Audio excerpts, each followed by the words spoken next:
Já estamos de volta com o segundo bloco do Tribuna Livre desta sexta-feira, hoje 29 de março. Agradecendo sempre a sua audiência, a sua companhia, você que chega agora ou você que desde cedo acompanha o programa. Todas as informações, tudo que já foi exibido no primeiro bloco, você pode rever acessando o site oriobranco.net. Nós recebemos aqui nos estúdios do Tribuna Livre o secretário de Infraestrutura e Desenvolvimento Urbano, o Thiago Caetano, e também o diretor técnico da secretaria. Secretário, no bloco anterior o senhor falava das BRs, né? O senhor falou da 364 e a 317. Na verdade, falou 317, né? É isso, 317, agora 364. Vamos falar. Então, a 317 está bem encaminhada, tem 4 contratos grandes, né, que vão durar 5 anos, vão restaurar tudo e vai dar manutenção. Então, vai ficar num padrão bem próximo aí do internacional. A 364 já é um problema. A 364 a gente tinha deixado bem encaminhado um projeto de restauração que ia desde a divisa de Rondônia até Sena Madureira. Deve estar em andamento esse projeto, acredito que eles concluam esse ano para poder fazer a licitação. De Sena Madureira até o Cruzeiro do Sul já... Sena Madureira Feijó é o problema. É o senhor problema. De Sena Madureira, na verdade, até o Rio Liberdade, é um trecho que ele precisa ser reconstruído, né? Então a gente já deixou também, quando saiu do DENIT, esse projeto de reconstrução praticamente pronto. Tá faltando alguns ajustes no orçamento em Brasília e soltar a licitação. O problema é que é uma licitação muito onerosa, né? Que vai chegar aí perto talvez de R$1 bilhão para fazer essa reconstrução. 1 bilhão? Um bilhão. É muito caro. Então, assim, o grande desafio nos próximos anos para a 364 vai ser viabilizar esses recursos. O projeto praticamente está pronto, a gente estava concluindo as outras etapas, que seria justamente da divisa de Rondônia até Sena, né, que eu acredito que fique pronto esse ano. Então, a nível de projeto, de planejamento, a gente deixou tudo encaminhado na 364. Agora cabe à gestão atual dar continuidade, viabilizar a licitação e a bancada correr atrás desse recurso. Né? Então, vamos torcer e vamos acompanhar de perto esse processo para que realmente seja levado adiante. Senão, vai ser falido. O que foi feito lá, a gente sempre deixou muito claro, nunca escondeu para ninguém, era uma primeira etapa. Se não for dado continuidade, ela tem uma certa vida útil e vai continuar deteriorando e vamos perder o que foi feito. Em relação à prefeitura, eu acho que assim, a gente tem que não só colocar a prefeitura, mas vamos botar o Estado também no meio, né? Porque as nossas rodovias estaduais também estão em péssima condição. Não é porque a gente está no Estado agora que vamos botar a situação diferente. Se for na C40, na C10, está um caos. Então, assim, as nossas rodovias estaduais e as nossas ruas em Rio Branco, faz muito tempo que elas não passam por uma grande intervenção. Então, é necessário a gente começar a fazer projetos maiores, assim como a gente estava fazendo no DENIT, projetos de restauração, né, para revitalizar essa rua, para dar um aumento de vida útil, até porque qualquer obra na engenharia civil ela tem uma vida útil. Se a gente não vir com intervenções grandes de tempos em tempo para restaurar essa vida útil, ela entra em falência. Então, é o que vinha acontecendo. Só colocava um contrato de tapa-buraco, de manutenção, só que isso tem uma limitação. Então, o que a gente vê é que esgotou praticamente, né, a vida útil tanto da boa parte das ruas de Rio Branco quanto das rodovias estaduais. Em relação às rodovias estaduais, vamos falar primeiro assim, a gente pegou um Deracre aí completamente abandonado, sucateado, sem nenhuma condição operacional. A gente comentava aqui um pouco antes, o Deracre hoje não tem máquina funcionando, não tem operador, não tem contrato para prestação de serviço, não tem insumo para rodar 1 tonelada de asfalto, não tem nenhuma condição de trabalhar.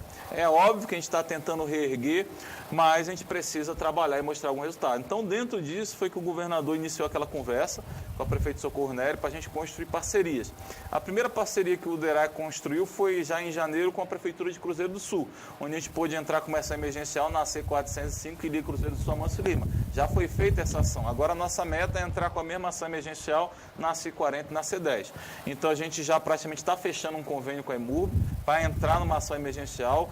Eles já essa semana começaram já a trabalhar nos buracos maiores ali naquela rotatória lá do SES Senat da Expo Acre e vamos a partir da semana que vem tentar intensificar as ações. Obviamente que é uma ação emergencial, isso não vai resolver os problemas. Então, em paralelo, nós já iniciamos dentro do Deracre e da CEINFRA um treinamento essa semana, preparando nosso dinheiro, porque não tinha tanta prática assim para fazer projetos de restauração rodoviária. A gente já concluiu a primeira etapa e já vamos soltar esse pessoal no trecho para iniciar os levantamentos. A nossa meta é até meados de julho e agosto concluir os projetos de restauração de todas as nossas rodovias estaduais, que são em torno de 400 quilômetros. Nós vamos licitar na mesma modelagem que o DENIT vinha fazendo, que é a empresa que ganha, ela faz a restauração e fica no trecho durante 5 anos ou 4 anos, dando manutenção da rodovia. Então, a gente segura a empresa no trecho, vamos pagar por desempenho, ou seja, vai ganhar uma mesada todo mês se cumprir padrões de desempenho. Tem buraco na pista, não recebe. Não está bem roçado, não recebe. Então, isso a gente garante qualidade de serviço. Deixa eu um pouquinho aí agora, que eu quero falar com o Alexandre. Alexandre, vocês estão há 2 meses e poucos dias cuidando dessa estrutura, monstruosa estrutura. Para o nosso estado, vocês pegaram o que existia de pior para o estado. Vocês já têm um diagnóstico completo de todas as carências? Então, Narciso, obviamente que dentro desse espaço, esse curto espaço de tempo, não foi possível ainda fazer um diagnóstico completo. Mas a gente priorizou algumas situações que a CEINFRA entendeu como emergenciais. É claro que dentro da lógica do governador. O governador é uma pessoa muito preocupada com o bem-estar da população, com o bem-estar das pessoas que moram na cidade, das pessoas que moram na área rural. Então, dentro dessa lógica, dentro dessa ótica, algumas ações são prioritárias. E essas ações prioritárias a gente já conseguiu mapear a maior parte delas dentro desse curto espaço de tempo. Um exemplo é essa questão que o secretário estava levantando. Essa metodologia para a recuperação das vias, das ruas, tanto da parte urbana como das ACs, ela é muito interessante, Narciso. Por quê? A empresa que vai executar essas obras é a mesma empresa que vai dar manutenção por 5 anos. Veja bem como o empresário vai ter que pensar. Eu tenho que executar muito bem, porque se eu não executar muito bem essa obra... Vai ficar tendo prejuízo. Eu vou passar 5 anos tendo prejuízo. Então, a gente precisava inverter essa lógica daquela empresa que chegava, muitas vezes, sem um compromisso. É claro que isso são questões pontuais, mas existe, infelizmente, executar de qualquer forma. Aí o prejuízo ficava para o público. É claro que agora, com essa nova lógica, a empresa vai executar e vai estar consciente que, por 5 anos, vai ter que prestar manutenção. Agora, deixa eu dar uma reprimenda aqui no Caetano. Tem quantos anos, Caetano? 34. 34?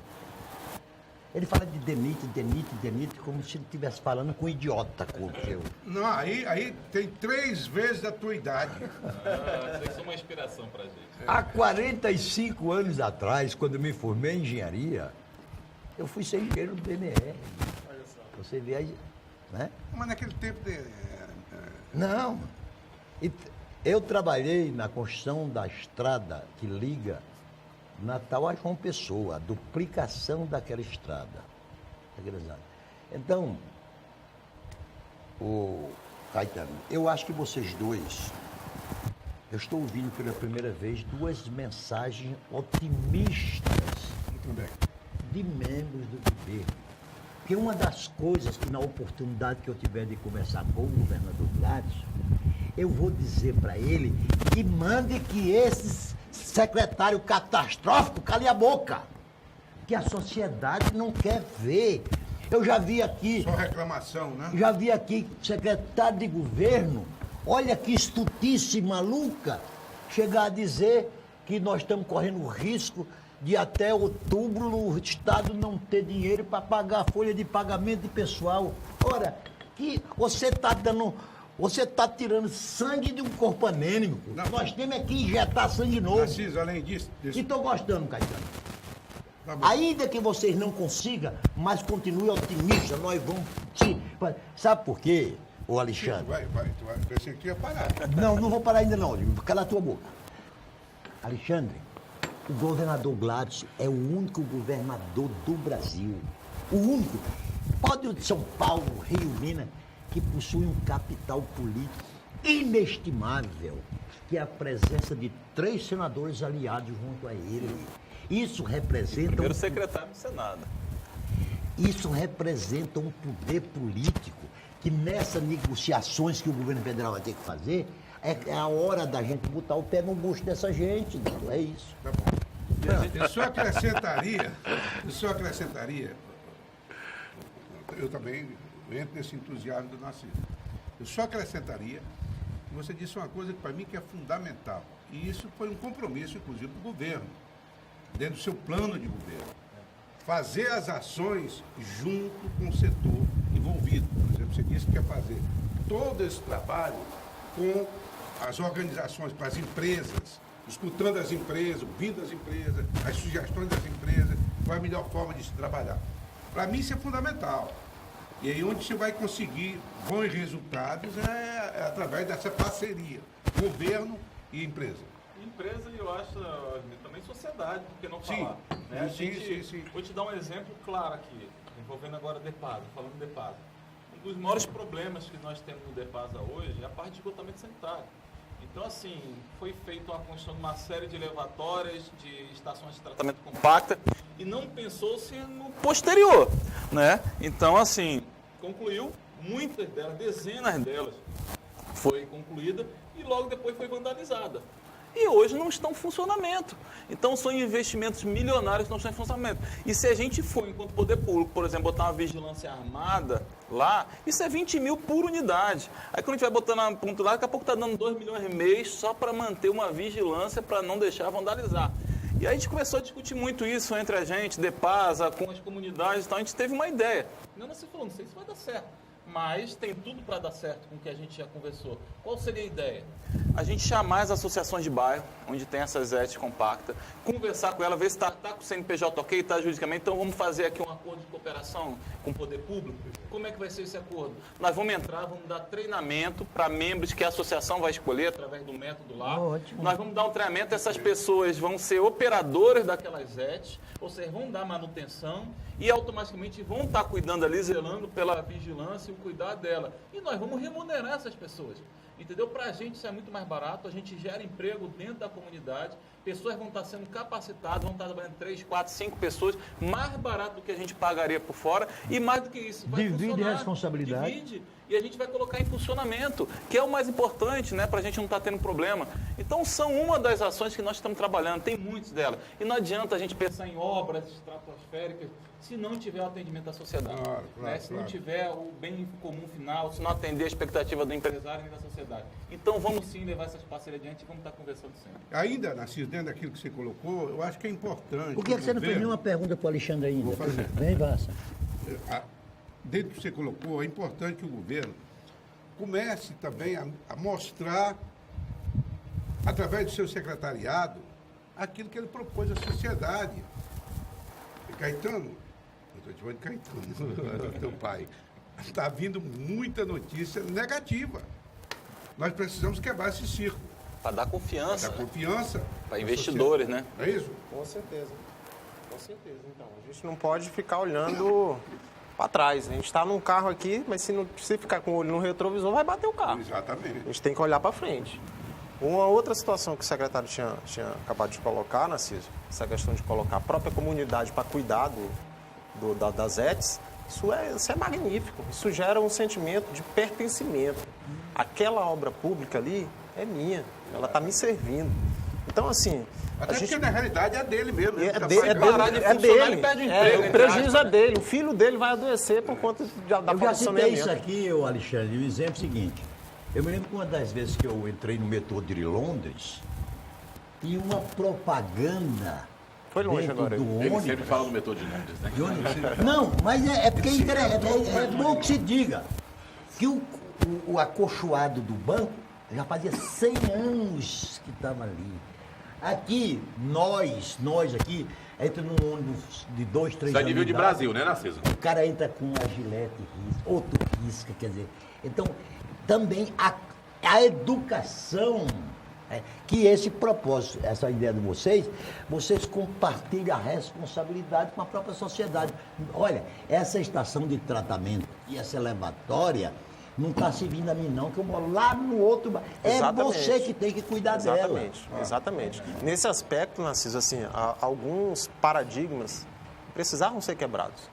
A gente precisava inovar dentro da gestão pública.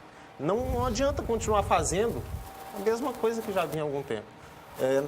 Einstein, certa vez, falou que burrice ou ignorância é esperar resultados diferentes para as mesmas atitudes. Se eu continuar com as mesmas atitudes, sempre vou ter aqueles mesmos resultados. Então, parte dessa ótica. A gente precisa inovar, a gente precisa criar, buscar soluções alternativas, enfim, trazer esperança para a população. Nós vamos fazer mais um rápido intervalo comercial e já voltamos com o terceiro bloco do Tribuna Livre desta sexta-feira. Não sai daí.